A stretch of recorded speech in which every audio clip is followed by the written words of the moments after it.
What's going on, ladies and gentlemen? Welcome to Double Coverage. We hope you're still living, loving, and breathing sport. I'm Dom with the great man Sauce and another guest, very own Melburnian. We've got Azuro underscore cars joining us this evening. How are you both going, lads? Yeah, good, mate. Good. Thanks for having me on. Appreciate it. I'm good, Doma. I'm good. And happy to have Azuro on. Azuro, kick off. Tell us a quick 30 seconds about yourself, who you are, Azuro cards, where did it come from, and let's roll in. Yeah, as you guys might be aware, with my handle there, Azuro, I'm an Italian boy from southeast Melbourne. Grew up with family, living, loving the Italian life, loving the round ball. Grew up with, big influence with my cousin, who was a massive Milan fan in the early 90s. He had Boban and Costa Curta posters up on his wall, and he just drilled into me the fact that the catenaccio, the way the Italians used to play, was just the best way to play, and understanding tactics and all the rest of it. So I'm heavily influenced by him, and I went to Italy a few times, went to a few big games, so the passion just went all over me. In terms of work, I'm a financial advisor. So I look at clients' goals and objectives and their current position, and help them with strategies to meet their financial goals. And I guess that's probably what appealed to me the most with regards to cards, and specifically soccer cards, because it kind of incorporated both, my passion with Serie A and soccer, as well as my investment thoughts going forward as well. So it kind of was a really good blend there. Someone posted on the Juventus forum this Ronaldo autograph card, and I thought, what the hell is going on here? Started looking into it, and haven't looked back since. I like it. One thing I will pick up on, Saul's probably smiled because he knows I've mentioned it before, but I did coach a team once, and I did teach them the catenaccio, and that's what they played for a whole season. So we didn't win. So maybe it was the coach and the players. So all right. So obviously you are a big soccer head. How did you really get into the hobby? What was the first card that drew you back into it and that you bought? The first card that drew me into it was that Ronaldo auto. It really started getting me to go into it, and when I start thinking about things, I really go into depth. So it was all I was thinking about.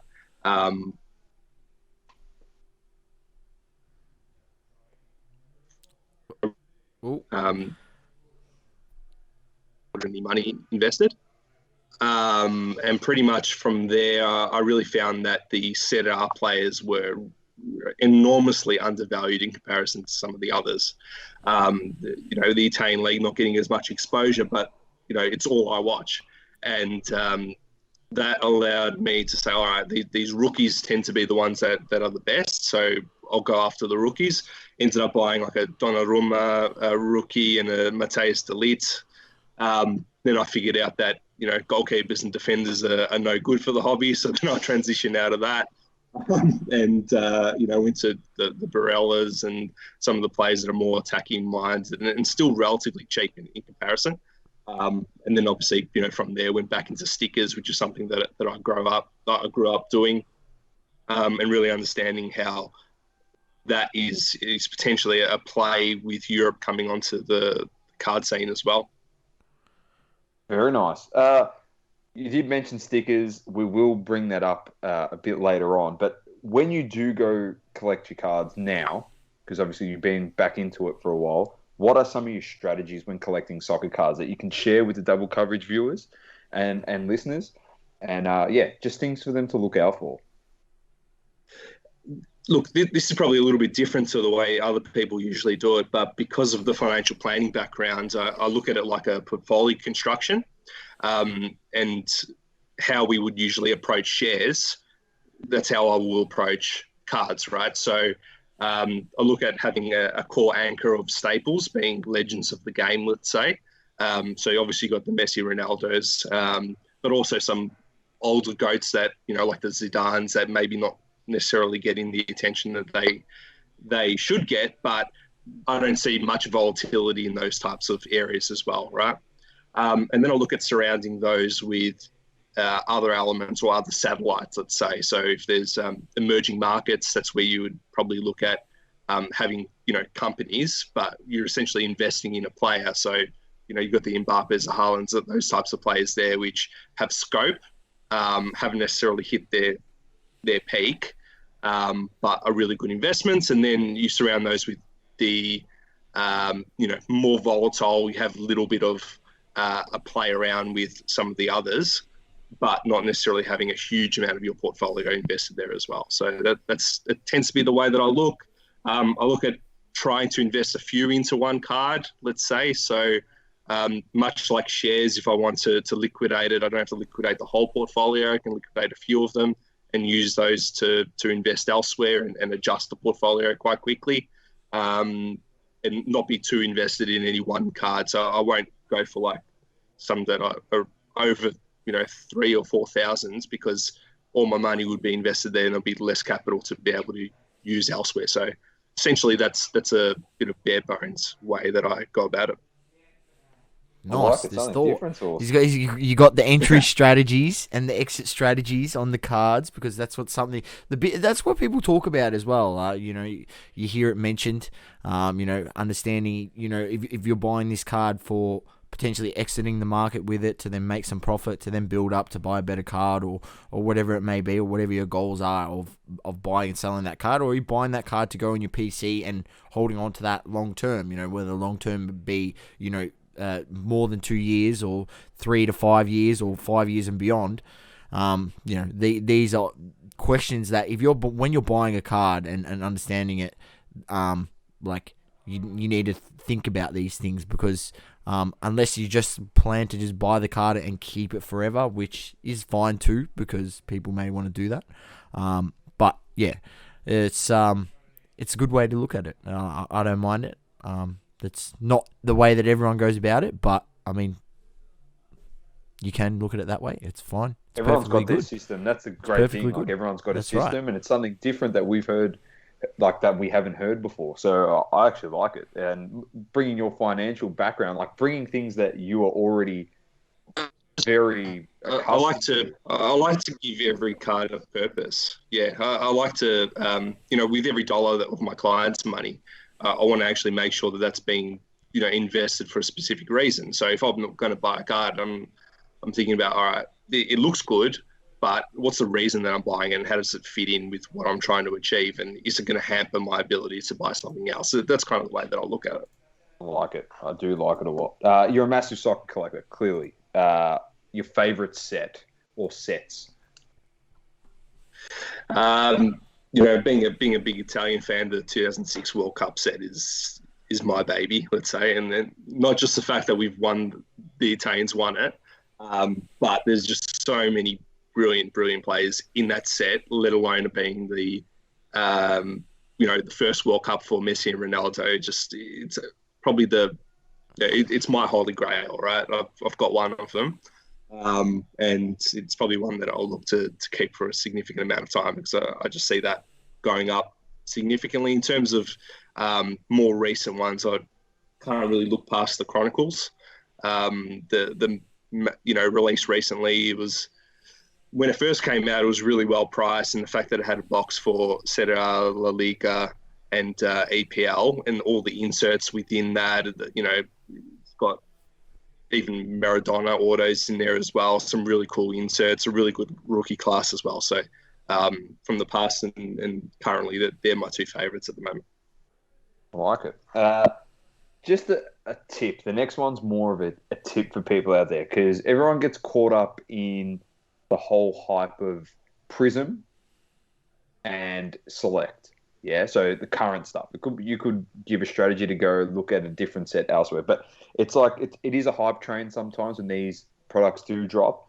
Where would you tell people to focus? Where would you tell them to zag when everyone's zigging towards these products and everyone's so focused on them? Where would you tell people to zag some untapped sets? Yeah, so, I mean, going forward, I really feel like the card market with regards to soccer is going to maybe mirror a lot of what the NBA is. So I understand that Select and Prism is a big part of the NBA side, and I feel like that will filter through.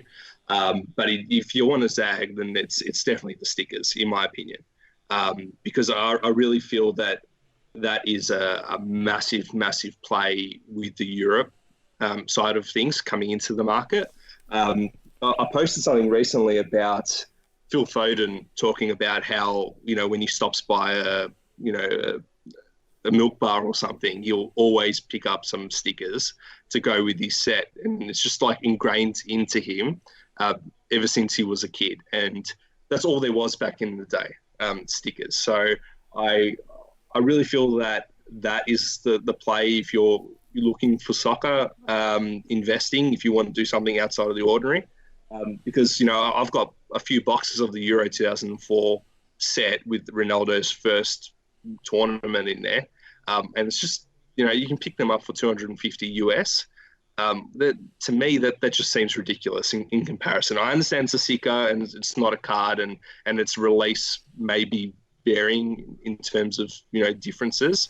But I just, it's the way to go, I reckon. Stickers is the way to go. Got a bit of thoughts there, Source, on the stickers. Well, you did call it a fair while ago as well, and it's good because Azuro has been collecting the stickers, and I'm going to get a bit more in depth on this in a second, but your thoughts? Well, yeah, look, I've always thought this, if you go have a look back at the history of collecting, like, soccer, how it's been, stickers has always been, a strong market, and I actually prefer a solo sticker of the player that might be prior to, say, a Prism card or a card made by Panini. In the situation of like Mbappe, I prefer his solo sticker, not the one where he's got quarantine gene on the card, the quarantine gene rookie, as I like to call it, because no one knows the actual other name of the guy that's on the sticker, not card, sticker. So I prefer that. But yeah, it's interesting to see the dynamics between, like, now Americans like collecting soccer cards as well, and football cards, soccer for them, and their preference is a card, not a sticker. So that's why some of those cards are now rising up. And then, people start following, which is, generally what happens in the hobby. One person does this and, other people start following. But that's where, once again, the stickers are undervalued. You can go in there and get the sticker, and then at some point, the sticker might have a much less of a pop, on graded side, and then you come in there and you pick up the sticker, which was a much earlier piece, and could appreciate more. Like, we don't really know where the market will go in the future, but I think stickers are a thing, and for the record, stickers are stickers and cards are cards. They are not the same thing. One you can peel off and stick on something, on an object. A card, you cannot peel anything off the card. Well, you could peel it, but it doesn't have a sticky on the back of it. So just to clear that up, if anyone hasn't, there's arguments that go out there for those sort of things. Mr. Golden might need to know that. Yeah, I might have to tell him, I think. But on your page, if people don't know what some of the stickers do look like, on Azuro's page, so that is Azuro underscore cards, which is AZZURRO cards. First post on there is a video. He goes through and he's got some beautiful 06 World Cup stickers. He's got some Italian players there, just to get a bit of a look into it. But I do want to touch on this, on stickers, yeah? And we've had people on before, and they're talking about different variations in cards, whether it's Dragon Ball Super or Dragon Ball Heroes. But stickers is definitely a market there. And as you did touch on, Azuro, like in Europe, before the whole card push in terms of allocation of product, it was all stickers. And like you said, Phil Foden grew up, it was all stickers. What are some of the sets? What are people like not looking for? I reckon there is so much untapped market out there for some of the greats, absolute legends out there. So some thoughts and ideas, some sets, maybe some tips. So I'll show you. They've been making World Cup stickers for years. I reckon even since the 70s, right? So I would definitely look back at a lot of the greats and find their, rookie World Cup sticker as much as possible. This is my baby here, right? So this is my Roberto Baggio, his first World Cup, which was Italia 90. So it's the Italian World Cup that they hosted in 1990. That's his rookie, and yeah, that's the one that I would go for, right? But if I was just looking at entering into the market, I would purely look at, what are the Golden Ball winners over all the years? Let's focus on those, and let's find out when their first tournament was, and buy that sticker, because they will be available, and they'll be available at a pretty good price, I reckon. In comparison to what like a rookie card would be for, and Ballon d'Or winner or like an MVP with the NBA, it would be drastically different in terms of price. There were also league stickers as well throughout those years. So you'll definitely be able to find with Serie A, there's the Calciatori stickers that you can pick up and find the player's true rookie. They go even to like the second and third division as well. So if a player's come up through there, you'll be able to pick them up quite young when they were just a reserve. Very similar that you can do with the other leagues as well. So they were predominantly done by Panini. Merlin were doing them as well. I think they had the rights to the Premier League. I could be wrong there.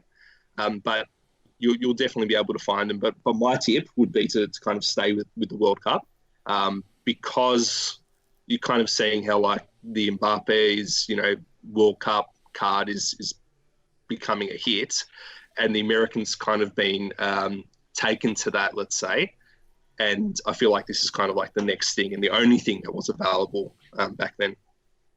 I like it. I definitely do think it's untapped. I've seen a few. I watched you open a box of Merlin.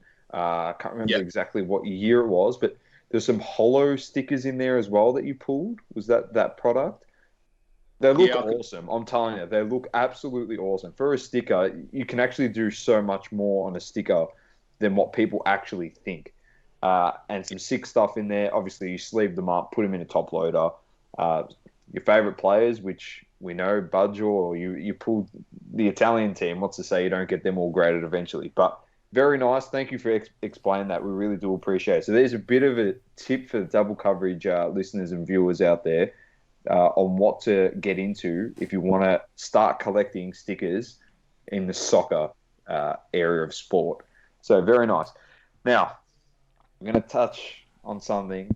We don't want to get you upset, but we've got to fire up Sauce as well at the same time. All right, he's got to get fired up along with you. I don't want it to get too out of control. But you've had a few dramas recently. All right, there's a certain card, a very nice card, that, let's say it's his first World Cup, and you mentioned him a bit before, and you sent it off for grading, and what's happened? Give us a rundown. Yeah, I've been pretty calm this whole interview, mate. But you might actually get a different side of me in a second. I actually had two of them. So I had two Messi 2006 World Cup rookie World Cups. One had a ding in it. Well, had actually a couple of dings in it, and one was immaculate, right? But not an issue at all with it. Granted, I didn't actually have it in my hand, but I got photos of every little corner of it. I actually got a video so I could see the surface the best I could. I knew it was going to be a risk because I thought, there's no guarantees when you don't have the card in your hand, but it's as good as I could have thought, right? I sent them both off at pretty much the same time on that, $300 express. One was actually sent to Ship My Cards, and they used their system, their affiliate, to send it off for grading, which I highly recommend, by the way, rather than sending it here and then sending it back. The one with the ding in it came back a 7, fine. The one that I thought had potential to be a 10, which is a $30,000 card, comes back a 6, right? not happy at all, at all, mate. I almost put a hole through the wall, right? I was losing it. I understand if it could get a 9 is what it is. Even an 8, I would have understood. The fact that it got 6 and I got another one back with dings in it at a 7, it's not fucking right. It's not right at all. Not happy. Do you want to make a comment there, Source? Or Do you have the cards in hand now?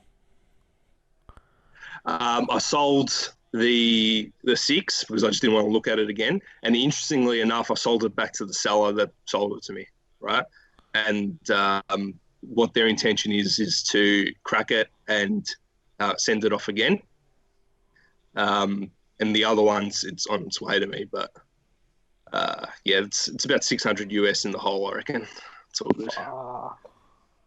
That's crazy, man. That's crazy. Yeah. That's one of those horror. But in all honesty, that's one of those horror stories that you hear, and like sometimes you don't know the person. And obviously, knowing you, and we saw you put it out in your story, we were quite surprised, yeah, because obviously you put some really good photos of it up there, and it looked Mickey Mouse to us.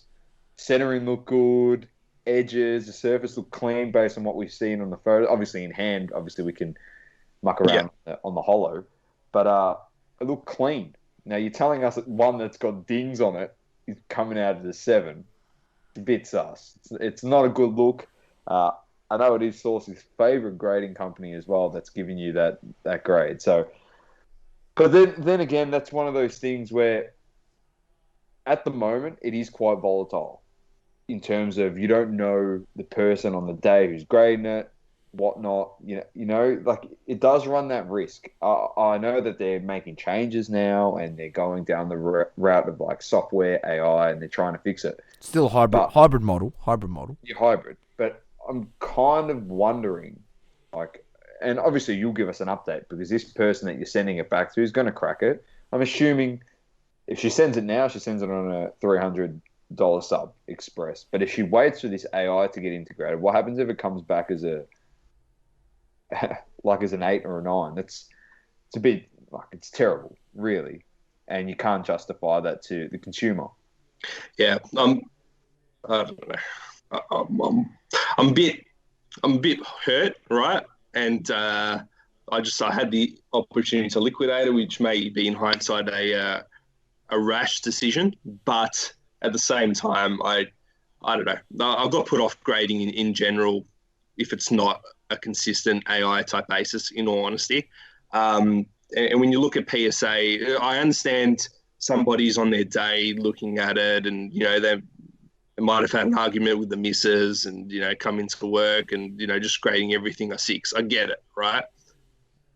But where's the quality control if that's getting a 6 and some card with the ding in it is getting a 7? It's just so out of whack. And they're dealing with people's monies here, right? Like, submissions being $300 a card, like that's a decent amount of money to me, right? So when they give a grade, they should take it seriously, right? And I just don't feel like they are. The difference between a 10 and a 9, 10's going for 30,000 US, a 9's going for $2,000, right? That's a huge difference, right? And just basing it on somebody's thoughts on the day without inconsistency is just not good enough, right? And I don't think enough's being said. I understand that I run the risk. I send the card in, I run the risk, 100%. I get it. But there's no reason why it should be that much of a difference. I'm getting fired up. The next, no, that's fair enough. But the next question, honestly, the next question though is, and this will be the last one we touch on, and then we will move on. But in terms of like now, I know you said you're going to hold off on the grading and stuff, but if you were to grade again, this is an honest question. We're not trying to pump up anyone's tires here, any other grading company. Would you rather at the moment, I know they're not open PSA, but for example, PSA opens and they haven't got their hybrid type grading involved just yet. Yeah, they haven't got AI. And you said, I want to grade a card. Would you straight away say, I'm not sending it to a company unless they got AI or software involved, such as like, so you'll go, all right, HGA and CSG are my first options now. Would you do that? I know that if just say that the monetary value, the remuneration, the profit, all that stuff doesn't exist. Yeah, just pretend PSA is on the same level. Just someone coming into hobby had a bad experience with someone that grades with I. would you say I'll send it to HGA and CSG because they got software now to give a more accurate? If HGA was on par at the moment in terms of end grade, and it looks like that, they're holding up, but Yeah, who knows? But let's say they were on par. I'm not sending another card in unless it is AI, right? And I understand there is some, human element in there, but I'm not going to send it in unless it's AI for now on. That's it, right? At least I can feel some kind of comfort that there is, some consistency across the board, right? I don't have to worry about someone having an argument with his missus. It's a computer that's looking at it, right?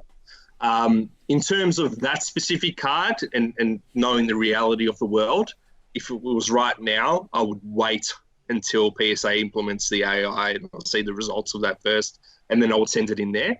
But the mid-grade cards, I'm 100% sending it to HGA just because I like the way that they do things. There you go. So, Saucy, there you go. You've been saying it as well. Like, you know what I mean? It's the AI. It gives you more comfort, as you've been saying. And customer service is a big thing. So, I don't know. It's a shit thing that's happened to you. Like, terrible. And you don't wish that upon anyone in the hobby, yeah? Because it is a lot of money out of people's pockets. You know what I mean? Putting that forward. But on the flip side, yeah, the way you've come out of it is actually the most logical thought process that anyone could have. I would have the exact same thought process as you. I'd be like, well, I'm not going to send money's money, Yeah. But yeah, exactly. Like money's money. I'll make more money in the future. It's no big deal. Yeah. So I'm not like that upset about it, but I'm upset about the hobby. You know what I mean? Yeah. Like there's a lot of people submitting cards in, hoping for certain results, and they may not necessarily get it. But when there's that type of variance, they're holding people's money in their hand. I feel like they should take it a little bit more seriously, and I don't think that the type of service is good enough at the moment. There you go. Well said. Don't disagree with you at all. All right, we'll move on. We'll try and mellow it out a bit. He got a bit fired up there. We like that. We like seeing our guests get a bit fired up. Next one, entertainment cards. Starting to become a thing. It is starting to become a thing. Do you have any? Yeah, I've got a couple. I'm just sussing it out a little bit at the moment. Trying to see what the niches are, and I've picked up a few of the Batman's research, Doma. Set. Research. Yeah. Absolutely, got to do a bit of research. I'm not entirely across the entertainment cards to kind of go all in with the chips. To be honest, just need to wrap my head around what the long-term growth of these cards are. I'm not entirely convinced on the idea that we're buying it on the hope of like a movie coming out and then the spike based on that, right? Based on what I know in the investment side of things, there could be like an announcement that comes out which draws everyone to it, but then it'll come back down to fair value. And, it's not like these are sportsmen that are playing every week and, banging in 3 goals and that kind of makes it go up over time and winning awards. These are based on nostalgia. It's a completely different game. And I'm just a little bit concerned about it because I feel like there's too many things that have to go in your favor. Like we're talking about people who are investing, like, let's say Lord of the Rings, right? Don't want to ruffle any feathers, but I don't think that a lot of the hardcore Lord of the Rings fans are also, sports card fans as well, right? Or maybe like the small percentage. So you're kind of hoping that those collectors really come on board with the cards and understand it and then say, all right, this is a thing, to actually really get behind it. And I think you've seen that with the Marvel cards, which are, predominantly, comic book collectors that kind of go to it. And then everyone who's got these Marvel cards sitting around the house, put them all on eBay, influx of supply, drop the prices, and we'll see how sustainable it is going forward, right? Do movies have to continue to come up for these to continue to go up in value? I'm not entirely sure. I need to look into it a little bit more, but there's something there, I feel, because, if you look at Star Wars collectors, they're a different breed. There's something there. but I just need to research it a little bit more. 100%. I've got a few interesting takes. Maybe Saucy has got probably can shut me down here or be like, oh, you know what, not a bad idea. But the thought process is in entertainment, obviously iconic films. So I've been looking to probably get some of my favorite actors, and that's the good thing about entertainment cards. You can go to your favorite films or your favorite TV shows, and you could have your favorite actor, favorite movie, and you can collect those. But if you're looking for profit per se, it doesn't have to be like a rookie card of this guy. It might be you're collecting the GOATs in like their biggest roles, or collecting some of the most iconic characters actors or characters in a major movie franchise like Lord of the Rings. But that's my theory. So it's like if you can go find a De Niro, I've looked. I don't think there's any cards on De Niro, but if there's stickers potentially, you never know if there's stickers. But stickers of De Niro, just imagine if there's a sticker of him in Raging Bull, like. That's sick. That's something I'd go and buy, and because I like De Niro. Or there's Matthew McConaughey, another guy. Like you can go get something in an iconic film that he did, or then you just go based on for entertainment, maybe characters.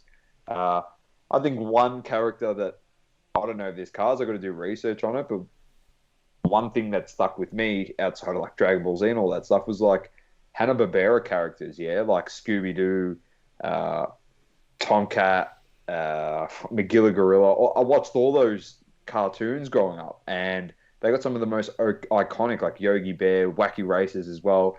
Some of the most iconic cartoon characters ever. Potential could be a play there, but if not, a lot of these entertainment cards are actually extremely affordable, and you might be able to just go get them and put them in your PC and in your collection because you grew up with them and you enjoyed them, and that's it. There's nostalgic memories there. So I think there's something for everyone out there, as we always say in this hobby.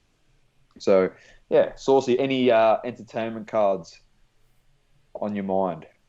Yeah, look, was just doing eBay searching few days ago or last week. It was, I believe. So, look, not really. One that I was just having a look at was like, I mean, you do know that the entertainment one that I gave was the DC comic Impel 91, which is, I figured Marvel's maybe had its moment, maybe DC has a bit of a moment, I don't know, but I just thought... I like that, man, I'm a DC guy. So, yeah, I just thought that was like, for the price of the box that you can buy it for, it's like, why not? Plus, I was able to pick up a whole set, I think it was only for about $105 US, whole set, complete set, with all the hollows and everything. So, I was like, I'll get it. I don't really know if it's going to be anything, but I just thought for the price, yeah, maybe it's worth. And then another one was Terminator 2 cards. I think that was 91 or 92 Impel. And a whole box. You can buy a box for $15, $20. Yeah. It's got the goat in the product, mate. Who's not buying that? 100%. So, I don't know. I don't really know. It's a lot of stuff is low. So, as you know, Azuro said, you got to, like, you don't really know how does it go to its momentum?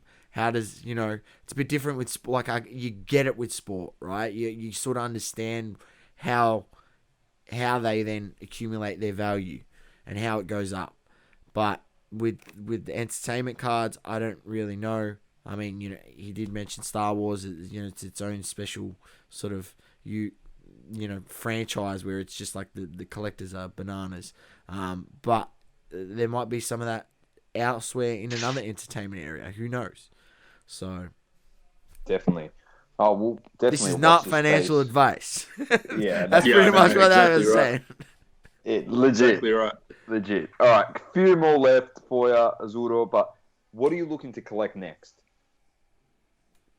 So definitely still on the soccer side of things, right? But I'm really looking at buying a lot of, and I showed you guys last time that Mbappe Panini Instant card with him holding the trophy. So that's kind of the focus. I've got about 15 of those, and I'm just going to continue to go into that. It's numbered, right?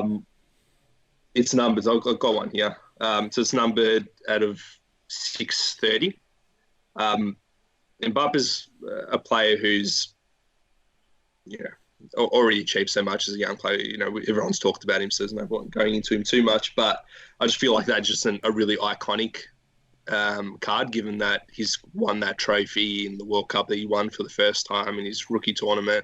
It's low pop, so that's one that I'm going to be accumulating a lot of. At the moment, I'm doing a lot of the Tops Now flips, right? So I'm buying bulk Tops Now rookies, and it's a really low investment, and you just wait for them to have a moment, and you can flip them for sometimes 6 or 7x. Really, really quickly. And did you get any Jude Bellingham? I got some Jude Bellingham. Which one did you get? Both of them? Yeah, both of them. That's right. Okay, that's right. There's two. Yes, I seen. There's one where he's like his head's in the camera, but the horizontal card. But I picked up a few of the other ones. Some Jude Bellinghams. I thought that's an interesting. How do you find out what the print run is on these? Do they release? You don't find out until they've actually finished, right? So they give you a certain amount of time to buy. Let's say it's 2 weeks. Once that 2 weeks is up, they see how many people have bought it, and that's a print run. So you have the ability to either have a huge print run or a very small one. I know people, and I've actually done it myself with the Amad Diallo rookie cards, the tops now. I can't remember how many I bought. I think I bought about 40 of them. And I just for a laugh, I kind of put it up on eBay pre-sale. I bought it for about €3.50. Oh, sorry, €3.50. And I put it up for $35, and all of them each. And I've already made my money back. They haven't even come here yet. So it's pretty major, and I'll have heaps left over. So all I really wait for is, him to score a couple of goals or whatever, make the first team score a couple of goals, and then they're gone. I'm not too fussed about keeping those cards, really. It's just a bit of a flip to fund other things in the PC and investing. But I definitely feel like that's a money-making machine, if you get on it. No, I like it. I definitely do. Now, it's funny how that works, because if people are on the Tops Now, like I'm on the Tops Now every few days, having a look and seeing new stuff on there. I mean, the biggest mistake I ever made was I woke up and they had just loaded up the Samuel Eto'o rookie cards, and they had all the autos, everything. I could have bought the 1 of 1. Everything was available. Everything. They just loaded it. And I was like, I should have just bought one of the autos, because then I went on 4 hours later, it was all sold out. But Source, the biggest mistake could be the three of us. Now, I don't know. I think you and I definitely haven't. Well, I haven't got this card. You probably definitely haven't got this card. But I don't know if Azuro was onto it and he did get one of these cards. But I'm actually looking at Tops Now, right now. And you know what the lost rookie card was? Is it Maldini? It is Maldini. And they had the print run source. Number to 1, 1 of 5, auto, 1 of 10. 1 of 25, 1 of 49 cards. You can actually go on here now, and I might actually get one because I love Maldini. You can get a lost rookie base card, yeah? It looks sick for £8. But I've got to ask you straight out here, because I've just seen this. Did you get one? No, mate, I tried to, though. The bots got me. It was gone in seconds. So you're telling me bots are now onto Tops Now? Absolutely. Oh. So, Source, it makes it even worse for you for the fact that you probably could have got Eto'o. Yeah. That's right. Because the bots are onto it now, but... Yeah. Fuck. But that Maldini is actually a very nice card. So, anyone listening, this will definitely be out before it's finished on Tops Now UK. There's 11 days left, but very nice card. All right. Yeah.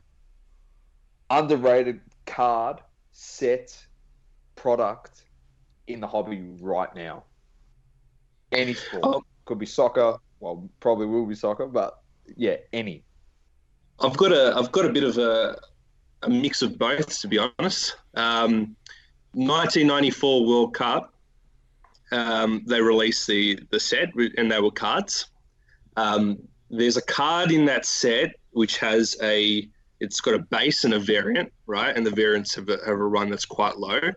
It's Michael Jordan flying through the air with a soccer ball in his hand like he's doing a dunk, right? There's two versions of it. There's one that's got a white border. That's not the one that you want. You want the one that's got no border at all. And it's got a foil in it as well with the writing. That's Just I think it's about two. Wait, Yeah, sorry, mate. Wait, you were saying to me that there is a World Cup product that has Michael Jordan with it dunking. Spot on. A Have you soccer ever ball. heard of this source? I've never heard of this in my life. Yeah, I've it's passed by me, I believe, at some point. It's interesting. It's very interesting. Carry on, because At one point, Michael Jordan was known everywhere. Obviously, we've seen in the Last Dance where he went to France and they, he was mobbed. 100%. But I'm going to look this up. Well, keep going. Keep going as well. Jeez, you caught me off guard. I didn't even know this existed. Yeah, so I really feel like, I just, because it's got that variant and it's really low pop, right? That's why I find it interesting. The fact that it's across two different sports makes it unique.